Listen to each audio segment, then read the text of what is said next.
नमस्कार दोस्तों, स्वागत है आपका हमारे चैनल लर्न एंड ग्रो में। आज हम बात करेंगे इंजन स्कोरिंग क्या होती है। ये जो टर्म है इंजन के अंदर कहाँ पर यूज की जाती है।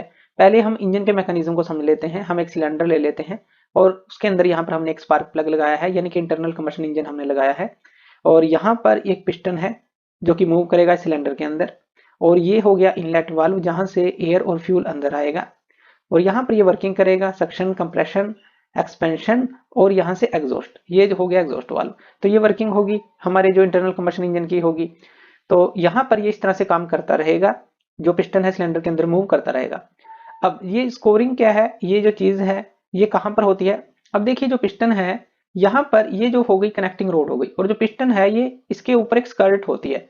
तो यहाँ पर हम इसको सिलेंडर ले लेते हैं और ये जो है पिस्टन जो हमने दिखाया है एक तरह से पिस्टन स्कर्ट होती है ये।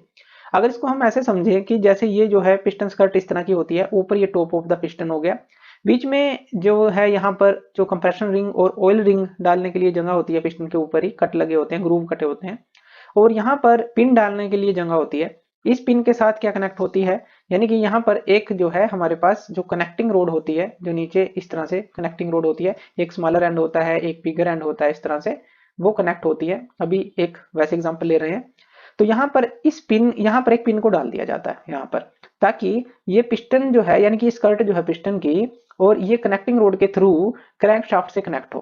तो यहाँ पर क्या है, ये कनेक्टिंग रोड है और नीचे यहाँ पर क्रैंक शाफ्ट होती है। अगर हम इस तरह से इसको दिखाएं समझने के लिए, तो यहाँ पर एक क्रैंक शाफ्ट हो गई, ये कनेक्टिंग रोड हो गई। अब इसको समझिए ध्यान से।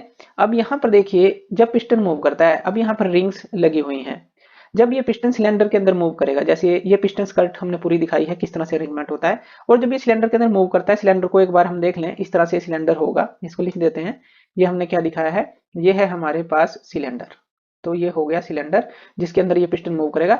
अब जैसे ही इसके अंदर यहाँ पर देखिए थोड़ा सा गैप है, और ये जो रिंग्स हैं ये इस गैप को फिल करने का काम करते हैं एक तरह से, और लुब्रिकेशन फिल्म इनके बीच में होती है।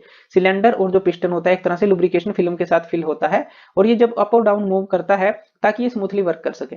लेकिन जैसे ही ये लुब्रिकेशन फिल्म जो है यहाँ पर खराब हो जाए, यानी कि एक तरह की प्रोटेक्टिव लेयर हम कहें, अगर वो खराब हो जाए और मेटल टू मेटल कांटेक्ट हो जाए, यानी कि ये पिस्टन जो है सिलेंडर के साथ कांटेक्ट में आने लग जाए, या इसकी रिंग्स जो हैं इस सिलेंडर के साथ कांटेक्ट में आने लग जाएं, तो इससे स्कोरिंग हो जाती है। स्कोरिंग क्या है, जैसे ये हम सिलेंडर को देखें तो इसके अंदर जो है इस तरह की लाइंस बन जाना, या स्क्रैचेस आ जाना, या पिस्टन की स्कर्ट के ऊपर भी इसी तरह का कुछ हो जाना, तो इसको ही इंजन स्कोरिंग बोला जाता है।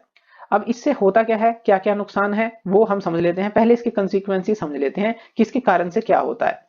तो कंसिक्वेंसेस की बात करें, इसके कारण से इंजन की एफिशिएंसी काफी ज्यादा कम हो जाती है, क्योंकि जो सिलेंडर की वाल्व्स डैमेज हुई हैं वो पिस्टन रिंग को भी डैमेज करेंगी, जिससे कि उनकी सीलिंग एबिलिटी कम हो जाएगी, और उससे जो है जो पावर आउटपुट है वो हमारी कम हो जाती है। तो इंजन की एफिशिएंसी पर सीधा फर्क पड़ता है। दूसरा, जो ऑयल कंजप्शन है वो भी काफी ज्यादा इंक्रीज हो जाती है, क्योंकि सरफेस डैमेज हो जाता है, वो ज्यादा ऑयल चाहता है, उसके ऊपर हमें ज्यादा ऑयल को सप्लाई करना पड़ता है। तीसरा, सेवर कंडीशन में इंजन फेलियर भी हो सकता है, यानी कि अगर हम इंजन के साथ काम करते रहते हैं इस तरह के जिसके अंदर स्कोरिंग हो रही हो, यानी कि स्क्रैचेस हों, लाइंस वगैरह जो सिलेंडर के अंदर या पिस्टन के ऊपर पड़ी हुई हों, तो अगर हम ज्यादा ही उसका यूज करते हैं तो वहां पर जो है इंजन फेलियर भी हो सकता है।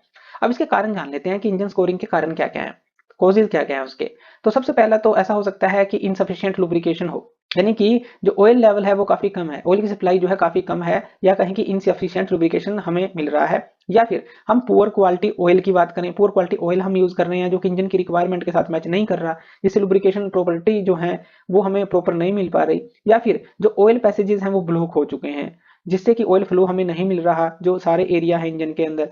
तो ये कारण हो सकते हैं। दूसरा, एक्सेसिव हीट के कारण से हो सकता है, यानी कि जब आप काम कर रहे हैं, यानी कि जो इंजन है वो टेम्परेचर इतना प्रोड्यूस कर रहा है कि जो ऑयल की फिल्म है वो उसको एक तरह से एक्सेसिव हीट के साथ वो उसको डिग्रेड कर देता है। एक तरह से हम ये कह दें कि एक्सेसिव हीट के साथ वो उड़ जाता है, ऐसे कह लें, वो जो है वेपोराइज हो जाता है, इतना ओवर हीट हो रहा है इंजन अगर हम उससे इस तरह का काम ले रहे हैं। या फिर जो डेटोनेशन है, यानी कि जो कंबशन है वो प्रॉपर नहीं हो रही, जिसके कारण से एक्सेसिव हीट और प्रेशर अंदर सिलेंडर के अंदर क्रिएट हो रहा है, तो इंजन के कंपोनेंट को डैमेज करेगा।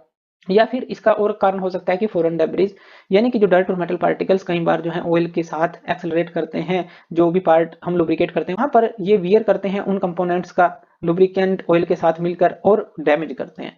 अब इनसे बचने के तरीके क्या क्या हैं, प्रिवेंशन की बात कर लेते हैं। तो हमें एक तो प्रॉपर चेकअप करना होगा, यानी कि प्रॉपर मेंटेनेंस जो है उसकी रखनी होगी इंजन की। हमें हाई क्वालिटी ऑयल का यूज करना होगा और उसको चेंज भी टाइमली उसको करना होगा, यानी कि प्रॉपर मेंटेनेंस जो है गुड कंडीशन में हमें एक तरह से इंजन को रखना होगा। कूलेंट जो है हमें चेक करते रहना होगा, फॉल्टी कोई सेंसर है उसको चेक करना होगा, और हमें हाई क्वालिटी ऑयल का यूज करना है, रेगुलर ऑयल चेंज हमें देखते रहना है। और इसी तरह से जो सेवियर जो ऑपरेटिंग कंडीशन है उनसे हमें बचना है, कि इस तरह की हमें ड्राइविंग नहीं करनी, हाई स्पीड ड्राइविंग या हैवी टोइंग जो है, हैवी लोड जो है इस तरह के नहीं जो गाड़ी से उठवाने जो कि इंजन के ऊपर स्ट्रेस पैदा करे।